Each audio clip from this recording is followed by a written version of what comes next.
Hi everyone, this is my post for HTOR 474, discussion 5. So in module 5, we talked a lot about the role revenue managers play in the hospitality industry from legal and ethical standpoints. We also talked about the hard and soft supply constraints, as well as the 6 different pricing concepts and how revenue managers are to follow those.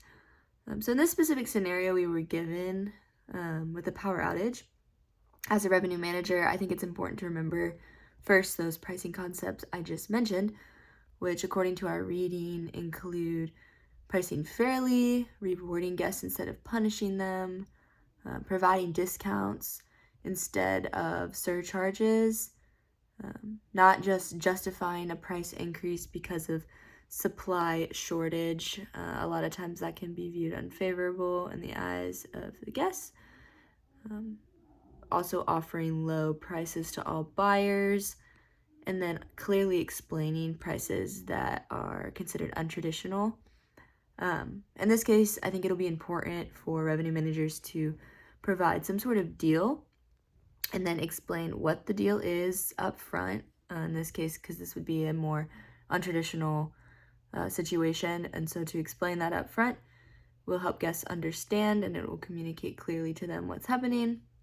And then also just explaining why they're offering that.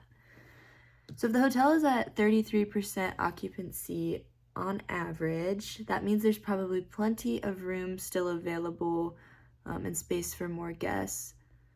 And then there's also a greater demand at the moment because of the circumstances. So this puts the hotel in a good position if they price right. If the daily rack rate is currently $199 and they're trying to entice more people to come that are without power, it might be good to offer some sort of discount. And so I said maybe a 25% discount would be good because the hotel would still be making revenue, and if they were able to fill their hotel, they might end up making more revenue and profits with that price in a full hotel than less occupancy and the higher price. So that would drop our room rate down to $149 a night instead of $199. Some of the legal aspects include the federal antitrust legislation, which prevents abusive business behavior, the Clayton Act, which requires prices to be set fairly. In this case, the Robinson-Patman Act might be relevant because it regulates what businesses are allowed to discount at, so it kind of focuses on that a little bit more, so they don't create a monopoly in the area. And then when it comes to ethical practices, revenue managers must ask themselves questions and evaluate if what they are doing is both or not only legal, but also meets moral standards. According to an article that I found called "The Dark Side of Revenue Management, Avoiding Ethical Pitfalls," some of the big ethical challenges include drip pricing, which is essentially just concealing certain charges at the beginning and putting them into the bill later on, and so they're extra charges that the guest isn't aware of up front.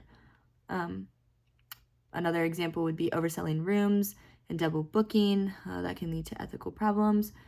And then there's lots of other areas that have basically gray areas where there could be some ethical problems. But most importantly, RMs must be able to say yes to the question, are my profits coming from ethical actions? And that's most important for them to consider. So in this pricing strategy, there is a process. First, establish prices and forecast demand, then manage inventory and distribution, and lastly, to evaluate results. If an RM can do this successfully, they will be on the right track to making both legal and ethical decisions that will benefit the hotel in any situation they might find themselves in. So that's all I have for this discussion. Thanks for listening, and let me know what you think.